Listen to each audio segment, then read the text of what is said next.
వీక్షకులకు స్వాగతం, నమస్కారం.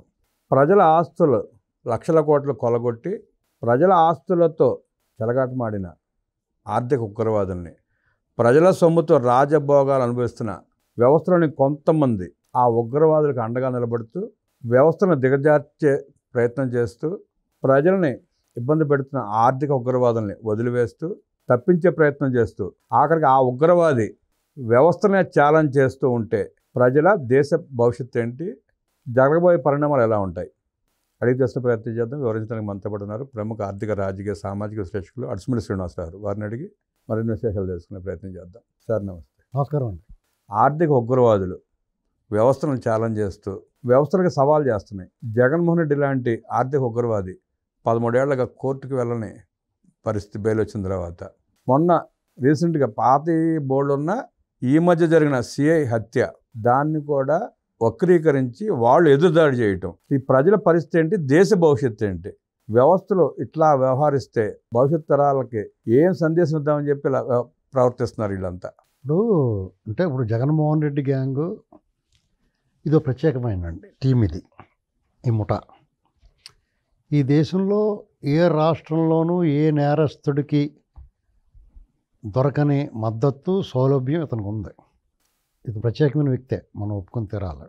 ఎందుకంటే వాళ్ళ నాన్న ముఖ్యమంత్రిగా ఉన్నప్పుడు పరిటాల రవీంద్ర గారు మర్డర్ జరిగింది. అది మనకి పైకి ఏం కనిపించినా దాని వెనకాల గాలి జనార్దన్ రెడ్డికి ఆ ఓబులాపురం మైన్స్ అతను కట్టబెట్టాలంటే ఇతను అడ్డం. ఇది వాస్తవం. ఆ అడ్డం తొలగించుకోవటంలో జగన్మోహన్ రెడ్డికి ద్వారా గాలి జనార్దన్ రెడ్డి, జగన్మోహన్ రెడ్డి ఈయన అడ్డు తొలగించుకున్నారు. దాంట్లో సాక్షుల్ని ఆ ఇన్వాల్వ్ అయిన వాళ్ళు అందరూ లేపేశారు. ఒక జగన్ రెడ్డి తప్ప అందరూ పోయారు.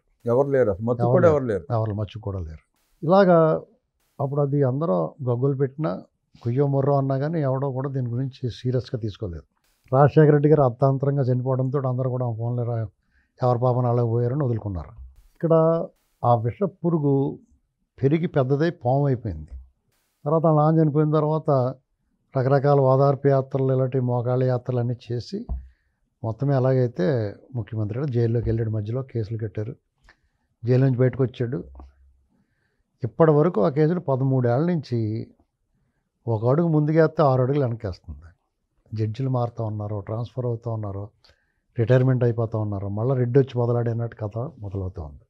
అనేక సార్లు డిశ్చార్జ్ పిటిషన్లు వేస్తాను. ఇది న్యాయస్థానాలని వాళ్ళు వెక్కిరిస్తున్నారు. చట్టంలో ఉన్న లొసుగుల్ని వాడుకుని ఏ రకంగా ఒక నేరస్తుడు తప్పించుకోవచ్చు అనేటువంటి దానికి ఒక సిలబస్ రెడీ చేస్తున్నారు. ఒక కేస్ స్టడీ అవ్వడం, దాన్ని చదువుకుంటే చాలా ఎవడని తప్పించుకోవచ్చు, దాన్ని ఫాలో అయిపోతే చాలు, అంతే.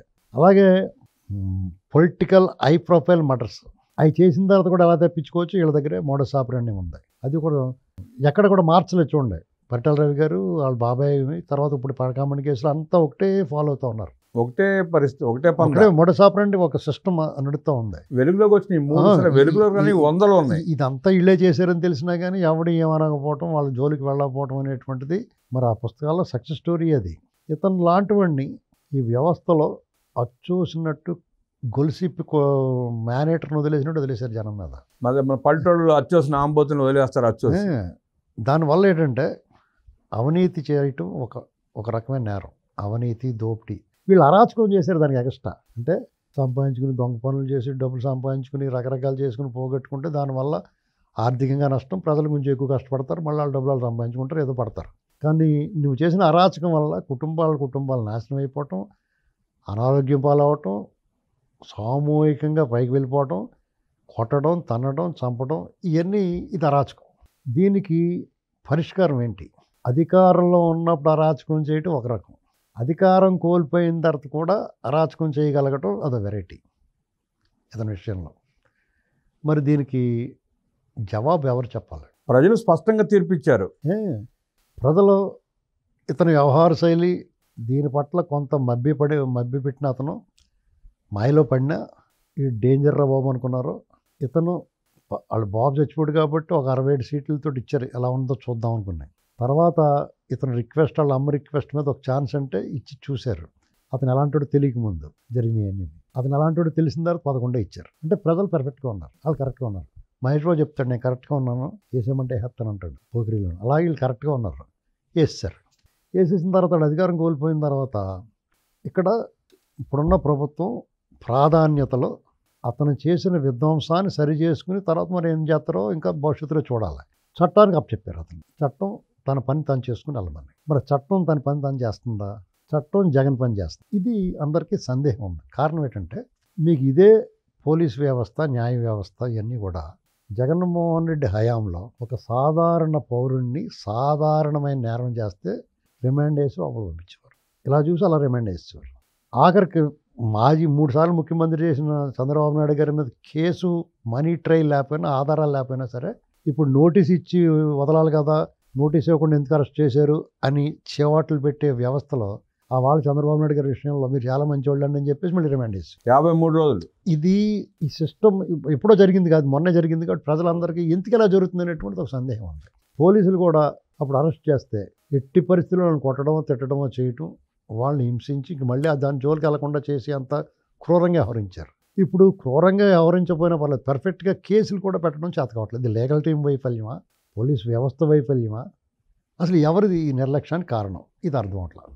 ఇది ఇప్పుడున్న ప్రభుత్వం మీద ఇది కూడా ఒక వ్యూహం ఏమో అనుకుంటున్నాను. ఎలాగంటే ఇప్పుడున్న ప్రభుత్వం అరాచకం చేయదు, వాళ్ళలాగా దౌర్జన్యం దోపిడీ చేయదు, సంక్షేమం వాళ్ళకన్నా బాగిస్తున్నారు, అభివృద్ధి వాళ్ళకన్నా బాగా చేస్తున్నారు, రివర్స్ టెండరింగ్ లాంటి పిచ్చి పిచ్చి పనులు చేయరు, అమరావతి, పోలవరం ఇవన్నీ పూర్తి చేస్తారు. వాళ్ళు ఉన్న పరిధిలో ఎంత చేయగలరు అంత చేస్తారు. లాండ్ ఆర్డర్ ప్రాబ్లం ఉండదు, ఎవడో ఇబ్బంది ఉండదు, గుండెల మీద చేసి పడుకుంటారు ఎవరికాడు. ఇలాంటి పరిస్థితుల్లో వీళ్ళని ఓడించాలంటే ఏం చేయాలి? వాళ్ళ దారి లేదు. వాళ్ళు ఏం చేస్తారంటే ఈ ప్రభుత్వం చేతగాంది అని నిరూపించాలి. వీళ్ళు ఏమి చేయలేకపోతున్నారని వాళ్ళ కేడర్కి అందరికీ కూడా వాళ్ళ మీద కోపం రావాలి.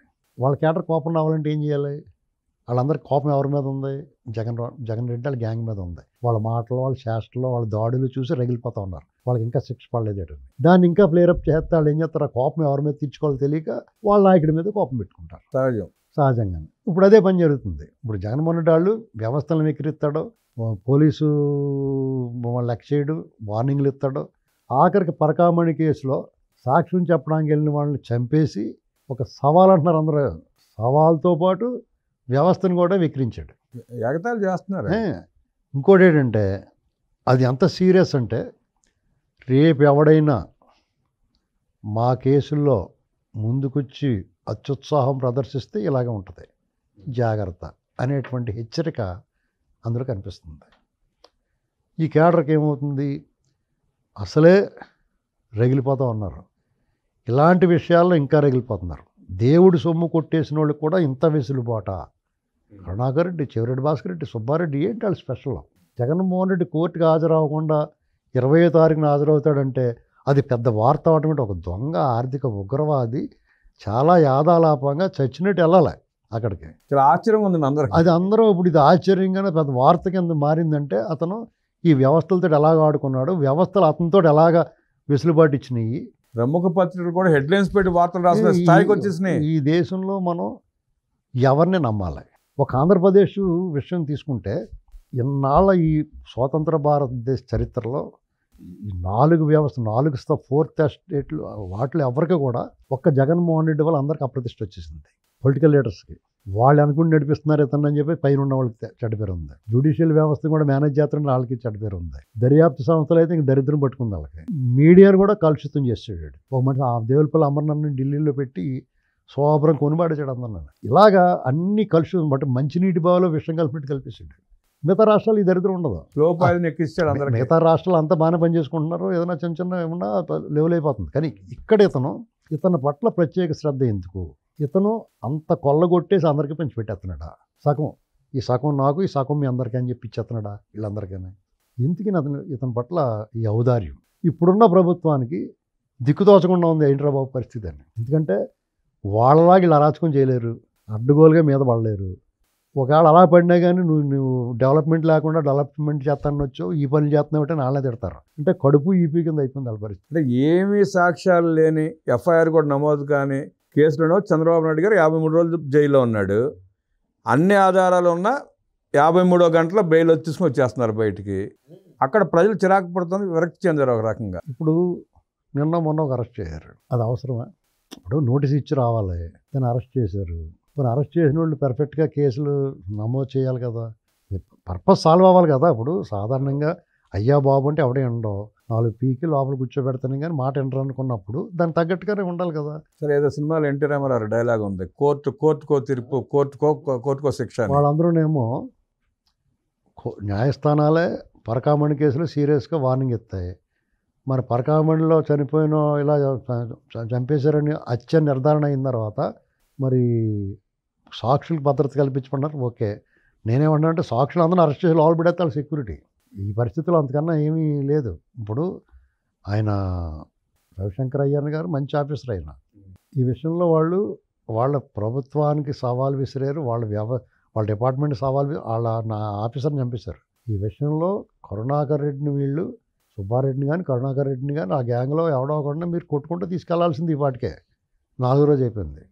దీన్ని ఇంకా కోర్టులు వాళ్ళకి రక్షణ కల్పించండి, వాళ్ళకి బెల్లం మొక్కెట్టండి అని చెప్తున్నారు. మరి ఇవన్నీ బాగోలేదండి. అంటే ఇక్కడ ఎవరికి భయపడతారో ఇక్కడ అర్థం కాని అర్థమైన పరిస్థితి. పరిస్థితి.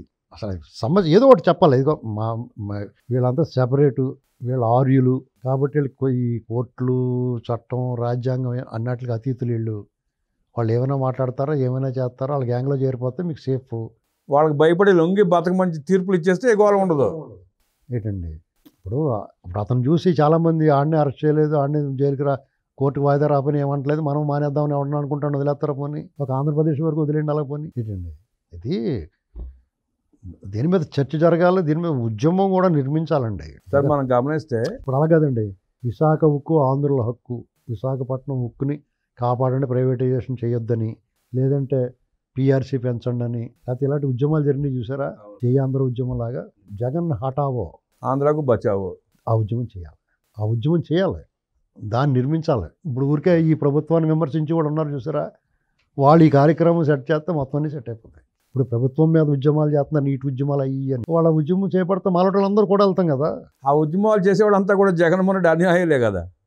ఇలా తయారైందంతా పరిస్థితి. జగన్ హఠావో ఆంధ్రాకు బచావో అంటూ అద్భుతంగా విశ్లేషించిన అడిసిమల్లి గారికి ధన్యవాదాలు తెలియజేస్తూ నమస్కారం.